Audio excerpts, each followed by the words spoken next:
اور پھر یوم عرفہ ایک عظیم دن ہے، اس میں کچھ وہ کام جو حجاج کرتے ہیں اور کچھ وہ کام ہیں جو حج پر نہیں جا سکتے وہ اپنی گھروں میں بیٹھ کر، اپنے علاقوں میں بیٹھ کر، اپنی مسجدوں میں بیٹھ کر کر سکتے ہیں۔ حاجی لوگ وہاں پر تلبیہ لگاتے ہیں، آواز بلند کرتے ہیں، لبیک اللہم لبیک لا شریک لک لبیک، کہ اللہ تیرا کوئی شریک نہیں، ہم حاضر ہیں تیری عبادت کے لیے، تیری بندگی کے لیے، اس میدان میں ہم جمع ہیں، ہم نے اپنے کپڑوں کو، اپنے سٹیٹس کو، سب کچھ کو ختم کر کے دو چادروں میں ہم ملبوس آج تیرے عبادت کے لیے اس جگہ پر موجود ہیں۔ لبیک کا نعرہ لگاتے ہیں، اللہ کی توحید کی صدا بلند کرتے ہیں۔ اور نبی مکرم صلی اللہ علیہ وسلم نے ارشاد فرمایا کہ یہ عرفہ کا دن عظیم دن ہے، اور اس دن میں بھی اور جتنے بھی انبیاء کرام تھے وہ اللہ رب العالمین کی توحید کا نعرہ لگایا کرتے تھے، وہ یہ دعا کیا کرتے تھے، لا الہ الا اللہ وحدہ لا شریک لہ لہ الملک ولہ الحمد وہو علی کل شیء قدیر۔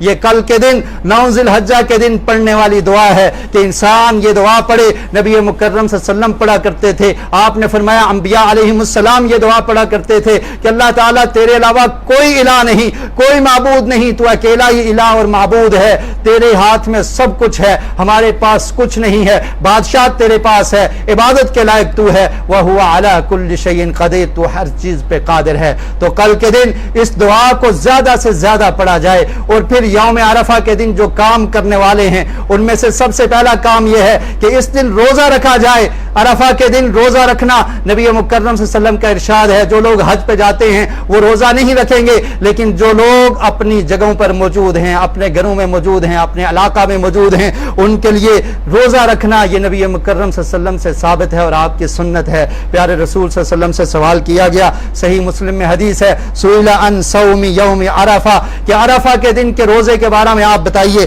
آقا علیہ السلام نے فرمایا یکفر السنۃ الماضیہ وسنۃ القابلہ، کہ عرفہ کے دن کا روزہ یعنی کل کا روزہ، 9 ذی الحجہ کا روزہ، عرفہ کے دن کا روزہ رکھنا، اس کی فضیلت اتنی ہے کہ اس روزے کے رکھنے کی وجہ سے انسان کے 1 سال پہلے کے اور 1 سال بعد کے گناہ اللہ تعالیٰ معاف کر دیتے ہیں۔ تو آپ تمام حضرات کل کے اس روزے کا اہتمام کریں، اور پھر کل فجر کی نماز جب پڑھ چکیں اس کے بعد تکبیرات کی آواز کو بلند کرنا ہے۔ نبی مکرم صلی اللہ علیہ وسلم کی حدیث ہے، حضرت عبداللہ بن عمر بیان کرتے ہیں، غدونا مع رسول اللہ صلی اللہ علیہ وسلم من منا الى عرفہ، کہتے ہیں کہ ہم مینا سے عرفات کی طرف جا رہے تھے، ہم میں سے بعض لوگ تلبیہ کہتے تھے اور بعض تکبیرات کی آواز کو بلند کیا کرتے تھے۔ اور یہ سنت سے ثابت ہے کہ عرفہ کے دن 9 ذی الحجہ کے دن فجر کی نماز کے بعد تکبیرات کی آواز کو بلند کیا جائے، اور پھر عید کرنے کے 3 دن بعد 13 ذی الحجہ کی عصر تک ان تکبیرات کو جاری رکھا جائے۔ ہر نماز کے بعد یہ تکبیرات پڑھنی ہے،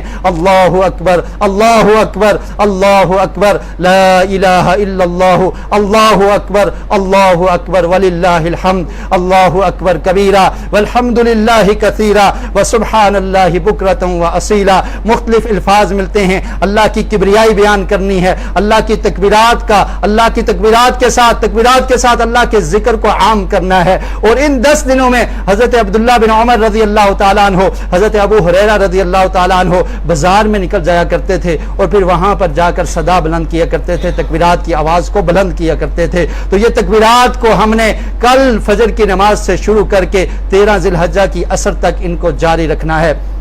اور اس کے بعد عرفہ کے دن کے بعد حاجیوں کا جو کام ہوتا ہے، جب عرفات میں خطبہ ہو جاتا ہے تو عرفہ کے دن دعا کا دن ہے، اور نبی مکرم صلی اللہ علیہ وسلم کا ارشاد ہے، آپ صلی اللہ علیہ وسلم نے ارشاد فرمایا کہ یہ ایسا دن ہے، حضرت عائشہ بیان کرتی ہیں، صحیح مسلم میں حدیث ہے، ما من یوم اکثر من ان یعتق اللہ فیہ عبدا من النار من یوم عرفہ، کہ عرفہ کے دن اللہ رب العالمین جہنم سے بہت زیادہ لوگوں کو آزاد کرتے ہیں۔ یہ ایسا عظیم دن ہے کہ اس دن آقا علیہ السلام اسپیشل دعا کیا کرتے تھے، اس کے لیے اسپیشل وقت حجاج کو دیا جاتا ہے۔ عرفہ کے دن جب خطبہ ہوتا ہے اس کے بعد ظہر اور عصر کی نماز کو جمع کر کے پڑھ لیا جاتا ہے ظہر کے ٹائم میں ہی، اور پھر ظہر کے وقت سے لے کر غروب آفتاب تک حجاج وہاں پر عرفات کے میدان میں ٹھہرتے ہیں۔ ٹھہر کے انہیں کام کیا کرنا ہوتا ہے؟ دعا کرنی ہوتی ہے۔ اور فرمایا کہ اس دن اللہ تعالیٰ دعاؤں کو قبول کرتا ہے، اس دن اللہ رب العالمین آسمان دنیا پر نازل ہوتا ہے، اور اس دن اللہ رب العالمین